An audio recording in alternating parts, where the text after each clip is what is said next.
आपको ये बात अटपटी सी नहीं लगती कि मोदी सरकार सुप्रीम कोर्ट के सामने लगभग गिड़गिड़ाती है कि संजय मिश्रा के कार्यकाल को 15 अक्टूबर तक बढ़ा दिया जाए, क्योंकि हमें उनकी जरूरत है, अहम मुद्दों में उनके लिए की जरूरत है। सुप्रीम कोर्ट बार बार पूछ रही है कि क्या ईडी के अंदर आपके पास योग्य अधिकारी नहीं है, क्या संजय मिश्रा के बगैर आपका काम नहीं चल सकता।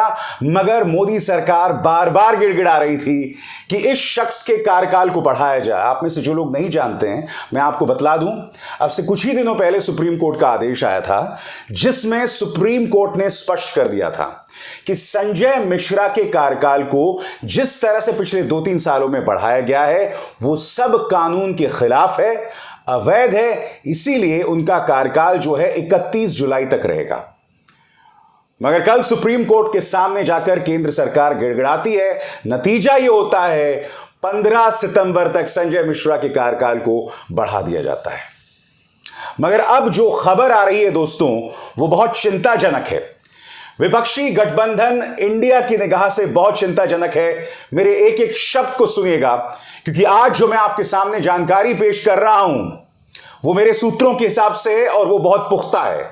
और उसके लिए आपको अगले 50 दिन क्या होने वाला है, 15 सितंबर तक क्या होने वाला है, उस पर निगाह डालनी पड़ेगी। आपको निगाह डालनी पड़ेगी 3 राज्यों पर, बंगाल, बिहार और झारखंड। आपको निगाह डालनी होगी कई पॉलिटिकल पार्टीज पर, तृणमूल कांग्रेस, जनता दल यूनाइटेड, आरजेडी और झारखंड के अंदर जितनी भी पॉलिटिकल पार्टीज हैं, चाहे वो जेएमएम हो या फिर कांग्रेस के नेता। आपको निगाह डालनी पड़ेगी ममता बनर्जी, नीतीश कुमार, तेजस्वी यादव पर। खबर यह आ रही है दोस्तों कि अगले 50 दिनों में विपक्षी गठबंधन इंडिया के ऊपर बड़ी कार्रवाई की जाने वाली है। क्या इस कार्रवाई का मकसद इंडिया को पूरी तरह से तोड़ देने का है? मैं स्पष्ट कर दूं, यहां जब मैं इंडिया कह रहा हूं तो मैं विपक्षी गठबंधन इंडिया की बात कर रहा हूं, मैं देश की बात नहीं कर रहा हूं। और यह बात आप भी समझते हैं, आप भी समझदार हैं। तो बड़ा सवाल यह कि क्या विपक्षी गठबंधन इंडिया को तोड़ने का प्रयास किया जाएगा? क्या अगले 50 दिनों में सरकारी कार्रवाई पूरी आक्रामकता के साथ चलेगी? इस बात पर गौर कीजिएगा, और यह बात बहुत टॉप सोर्सेस से सामने उभर कर आ रही है। आपको निगाह रखनी पड़ेगी अगले 50 दिनों में पूरा जो घटनाक्रम है वो किस तरह से आगे बढ़ता है, किस तरह से इन राज्यों में खास तौर से एक्शन लिया जाता है। एक एक दिन, एक एक हफ्ते और समाचार जो उन राज्यों से निकल कर आ रहा है उस पर आपको निगाह रखनी पड़ेगी। दोस्तों, सबसे बड़ा सवाल कि आखिर संजय मिश्रा इस सरकार के लिए इतने जरूरी क्यों हैं कि वो अपनी बेइज्जती करवाने जो है सुप्रीम कोर्ट पहुंच जाते हैं, गिड़गिड़ाने लगते हैं कि हमारे पास ऐसा कोई आदमी नहीं है जो संजय मिश्रा का काम कर सके। इस पर आपको गौर करना पड़ेगा। इसके लिए आज मैं आपके सामने 2 जानकारियां लेकर आया हूं। पहली जानकारी कि खुद संजय मिश्रा का इतिहास क्या रहा है 2014 से पहले, नंबर 1। नंबर 2, सुप्रीम कोर्ट के अंदर कल जो जिरा हुई है ना दोस्तों, वो बहुत कुछ बताती है मोदी सरकार के बारे में। सबसे पहले आपको गौर करना पड़ेगा इस शख्स संजय मिश्रा के बारे में। दोस्तों, 2014 से पहले इस व्यक्ति ने निरमा पर भी रेड डलवा दी थी। जी हां, वॉशिंग पाउडर निरमा। इस व्यक्ति को उस वक्त के वित्त मंत्री चिदंबरम ने बाहर कर दिया था मिनिस्ट्री ऑफ फाइनेंस से।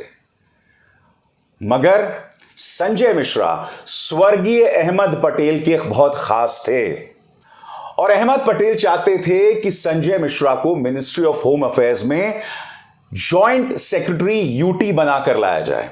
मगर उस वक्त के गृह मंत्री सुशील शिंदे ने मना कर दिया था। सुशील शिंदे चाहते थे कि इस मुद्दे पर संजय मिश्रा नहीं बल्कि एक और अधिकारी इकबाल चहल को लाया जाए। दिलचस्प बात संजय मिश्रा की यह है कि सत्ता में जो भी हो वो उनके सामने नतमस्तक हो जाते हैं और उनका काम करने लगते हैं। फर्क यूपीए और एनडीए में, यानी कि यूपीए और मोदी सरकार में यह है कि यूपीए अपने विरोधियों पर इतनी बेरहमी से निशाना नहीं साधती। उस वक्त की कांग्रेस सरकार के पास मौका था पूर्व मुख्यमंत्री नरेंद्र मोदी और अमित शाह पर निशाना साधने का, उन्होंने ऐसा नहीं किया। कार्रवाइयां हुई, मगर उस कार्रवाई को लॉजिकल कंक्लूजन या अंजाम तक नहीं पहुंचाया गया। संजय मिश्रा के बारे में कहा जा सकता है कि वो सत्ता में थाली के बैंगन हैं, मगर पिछले 9-10 सालों से उन्होंने तमाम हदों को पार कर दिया है। वो जब से ईडी के प्रमुख रहे हैं, उन्होंने लगातार विपक्षी नेताओं पर निशाने साधे हैं और तमाम हदों को पार कर दिया। ना सिर्फ विपक्षी नेताओं पर, बल्कि उनके कार्यकाल में मैं आपको बतला दूं कि न्यूज एजेंसीज पर भी रेड मारे गए हैं। सबसे बड़ी मिसाल है न्यूज क्लिक पर चली 114 घंटे की रेड, और आज तक उस मुद्दे पर चार्जशीट भी दाखिल नहीं हुई।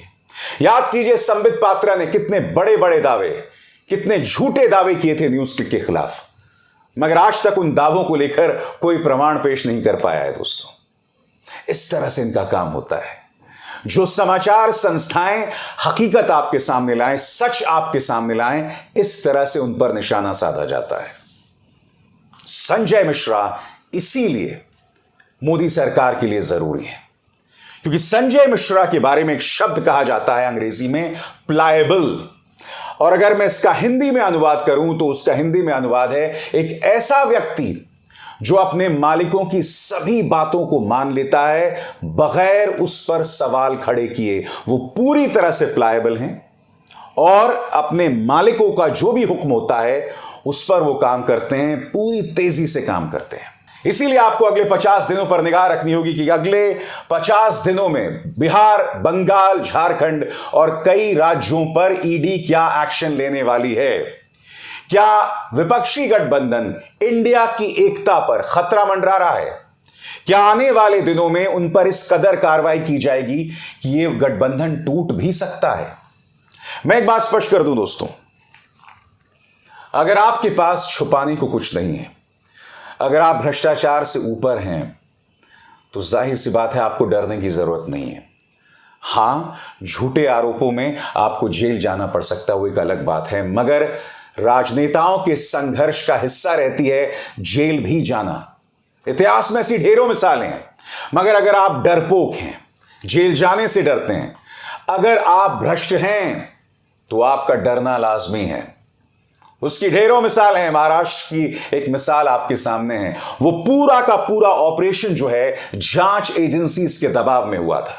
याद कीजिए दोस्तों, आदित्य ठाकरे ने क्या कहा था। आदित्य ठाकरे का वो बयान था एकनाथ शिंदे के बारे में कि एकनाथ शिंदे उनके घर आए थे, वो रोए थे और रोते हुए ये कहा था कि अगर मैं भारतीय जनता पार्टी की गोद में जाकर नहीं बैठा तो वो लोग मुझे जेल में बिठा देंगे। ये आदित्य ठाकरे के शब्द हैं। और यही नहीं, करीब 1 दर्जन विधायक आजकल चैन की सांस ले रहे हैं महाराष्ट्र में, क्योंकि उनमें से कईयों पर ईडी की तलवार लटकी हुई थी।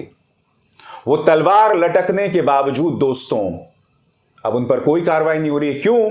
क्योंकि बीजेपी सरकार में शामिल हो गई है। लिहाजा ये सवाल पूछना तो बहुत जरूरी हो जाता है ना कि ईडी का इस्तेमाल सिर्फ अपने राजनीतिक विरोधियों को निशाने पर लेने के लिए किया जा रहा है। क्योंकि याद कीजिए, राहुल गांधी की 50 घंटे तक पूछताछ होती है, सोनिया गांधी की पूछताछ होती है, ईडी की कार्रवाई के चलते अनिल देशमुख जेल में होते हैं, नवाब मलिक आज भी जेल में है, अरविंद केजरीवाल के 2 मंत्री सत्येंद्र जैन और मनीष सिसोदिया इस वक्त जेल में है। क्या आपको थोड़ा सा भी शक है ज़हन में कि ईडी का इस्तेमाल सिर्फ और सिर्फ विपक्ष पर निशाना साधने के लिए किया जाता है? और आने वाले 50 दिनों में उनकी ये कार्रवाई और भी विकराल और भी गंभीर होने वाली है। इसीलिए विपक्षी गठबंधन इंडिया को सावधान रहने की जरूरत है। दोस्तों, मगर कल सुप्रीम कोर्ट में बहुत दिलचस्प जिरह हुई, क्योंकि सुप्रीम कोर्ट का आदेश आ गया कि 15 सितंबर तक संजय मिश्रा ईडी के प्रमुख बने रहेंगे। और कल सुप्रीम कोर्ट के जजों ने कई अहम सवाल पूछे। कल जो सुप्रीम कोर्ट ने फैसला सुनाया उस पर भी एक बहुत बड़ा सवालिया निशान है। मगर मैं आपके सामने कल जो जिरह हुई है, जिस तरह से मोदी सरकार सुप्रीम कोर्ट के सामने गिड़गिड़ा रही थी, उसकी एक एक पंक्ति लेकर आए दोस्तों, इस पर गौर कीजिएगा। जस्टिस गवई, जी हां, जस्टिस BR गवई ने पूछा, क्या इतने बड़े संस्थान में एक यही अधिकारी है जो इतने बड़े मुद्दे को संभाल सकता है? अदालत ने पूछा, क्या सरकार यह मानती है कि बाकी अधिकारी योग्य ही नहीं है? सुप्रीम कोर्ट में भी एक के बाद एक चीफ जस्टिस आते हैं। अब इसके जवाब में सॉलिसिटर जनरल तुषार मेहता क्या कहते हैं दोस्तों, इस पर गौर कीजिएगा। तुषार मेहता ने कहा कि आपके प्रश्न सही हैं, लेकिन यह स्थिति थोड़ी अलग है। FAFT financial action task force से जुड़े मुद्दे पर संजय मिश्रा की जरूरत है, उनकी स्पेशलिटी है। अंतर्राष्ट्रीय स्तर पर भारत के प्रयासों को धक्का लगेगा। अंतर्राष्ट्रीय स्तर पर आर्थिक सुधार की दिशा में सफलतापूर्वक आगे बढ़ रहे हमारे देश की छवि पर बट्टा लग सकता है। यह सूची में पहले से ही हमारे कई पड़ोसी भी हैं। सरकार सिर्फ 15 अक्टूबर तक उनकी सेवा विस्तार को मंजूरी देने का आग्रह कर रही है। इससे दो चीजें सामने उभर कर आती हैं दोस्तों, गौर कीजिएगा। पहली बात, मोदी सरकार यह कह रही है कि अगर एक संजय मिश्रा नहीं हुआ तो देश की छवि बिगड़ जाएगी। मैं आपसे एक सवाल पूछना चाहता हूं, क्या एक संजय मिश्रा को इतनी अहमियत दे दी है मोदी सरकार ने, उनका विकल्प नहीं है कि अगर वो नहीं गए तो देश की छवि बिगड़ जाएगी? इससे आपको नहीं पता चल रहा कि सरकार किस तरह से काम करती है, अगर उनका यह दावा सही है। यानी कि आपने एक व्यक्ति को इतना महत्व दे दिया है कि कल को अगर वो ना रहे तो देश बैठ जाएगा क्या? बताइए। और बात वहां नहीं रुकती है। अब यह भी कहा जा रहा है कि साहब, एक छोटा और एक बड़ा देश भारत के लिए मुश्किल हो सकता है, सिर्फ इसलिए क्योंकि संजय मिश्रा वहां ना जाएं। अब इसके जवाब में जस्टिस गवाई क्या कहते हैं आपके स्क्रीन पर। जस्टिस गवाई ने कहा कि लगता है आपका डिपार्टमेंट ईडी अयोग्य व्यक्तियों से भरा हुआ है। गौर कीजिएगा उनकी शब्दावली। आपका जो ईडी है नाकाम लोगों से भरा हुआ है। क्या कोई भी योग्य अधिकारी नहीं है? एक अधिकारी के जाने से इतना फर्क पड़ जाएगा? जस्टिस गवाई ने कहा कि कल मैं सुप्रीम कोर्ट नहीं आऊंगा तो क्या सुप्रीम कोर्ट बंद हो जाएगा? दोस्तों, मोदी सरकार के इस कदम का विरोध करने के लिए अभिषेक मनु सिंघवी थे। उन्होंने क्या कहा अदालत में, पढ़ के सुनाना चाहता हूं। याचिकाकर्ता के वकील अभिषेक मनु सिंघवी ने कहा कि इस सरकार ने सब कुछ एक ही अधिकारी के कंधे पर डाल दिया है, जबकि सभी संस्थानों में सक्षम अधिकारियों की कमी नहीं है। ईडी प्रमुख के मातहत भी हैं, मंत्रालयों को जानकारी रहती है, लेकिन यहां तो FATF के नाम पर मनमानी हो रही है। अब इसके जवाब में केंद्र सरकार एक और वाहियात दलील पेश करती है, जो आपके स्क्रीन पर। केंद्र सरकार ने कहा कि फाइनेंशियल एक्शन टास्क फोर्स की टीम आने वाली है, जिसकी वजह से यह बहुत ही असाधारण परिस्थिति है। इससे अंतर्राष्ट्रीय ऋण प्राप्त करने में देश की पात्रता तय होगी। इसी में नाकाम रहने से पाकिस्तान जैसे देश ग्रे लिस्ट में है। सुप्रीम कोर्ट ने कहा कि राष्ट्र के हित में हमने पिछली बार भी अपने आदेश को तत्काल प्रभाव से प्रभावित नहीं किया था। प्रशांत भूषण भी वहां मौजूद थे दोस्तों। उन्होंने क्या कहा? प्रशांत भूषण ने दलील दी कि अगर संजय मिश्रा सरकार के लिए इतने ही जरूरी हैं तो सरकार उनको एडवाइजर के रूप में नियुक्त कर सकती है। उनको सेवा विस्तार देने की क्या जरूरत है? बात तो सही है ना दोस्तों। अगर आपको फाइनेंशियल एक्शन टास्क फोर्स में इतनी जरूरत है संजय मिश्रा की, तो उनको एडवाइजर बना लीजिए। मगर आपको जरूरत है उनकी ईडी में। अब गौर कीजिए वो बात जो मैंने कार्यक्रम की शुरुआत में कही थी। अगले 50 दिनों में बंगाल, बिहार और झारखंड, क्या इन 3 राज्यों में कार्रवाई हो सकती है? मैं सिर्फ सवाल पूछ रहा हूं, मेरे मन में बात आई है, क्या यहां पर कार्रवाई हो सकती है? क्या ममता बनर्जी, नीतीश कुमार, तेजस्वी यादव, झारखंड के तमाम मंत्री, मुख्यमंत्री, तमाम लोगों पर कार्रवाई हो सकती है? इस पर गौर करना पड़ेगा, क्योंकि ईडी की हरकत किस तरह से अचूक रही है उसकी मिसाल हम लोग महाराष्ट्र में देख चुके हैं, दिल्ली में देख चुके हैं। हालांकि दिल्ली की सरकार गिरी नहीं है, मगर आप भी जानते हैं दोस्तों कि मामला कहां तक बढ़ाया जा सकता है। इसीलिए सावधान रहने की जरूरत है विपक्षी गठबंधन को, क्योंकि आने वाले 50 दिन बहुत अहम होने वाले हैं। इसी मंच पर याद कीजिएगा, मैंने आप तक ये जानकारी पहुंचाई थी, और अगले 50 दिनों में क्या क्या होता है उस पर मैं आप तक जानकारी पहुंचाते रहूंगा। अभिसार शर्मा को दीजिए इजाजत। नमस्कार। स्वतंत्र और आजाद पत्रकारिता का समर्थन कीजिए, सच में मेरा साथी बनिए। बहुत आसान है दोस्तों, इस ज्वाइन बटन को दबाइए और आपके सामने आएंगे ये 3 विकल्प। इनमें से एक चुनिए और सच के इस सफर में मेरा साथी बनिए।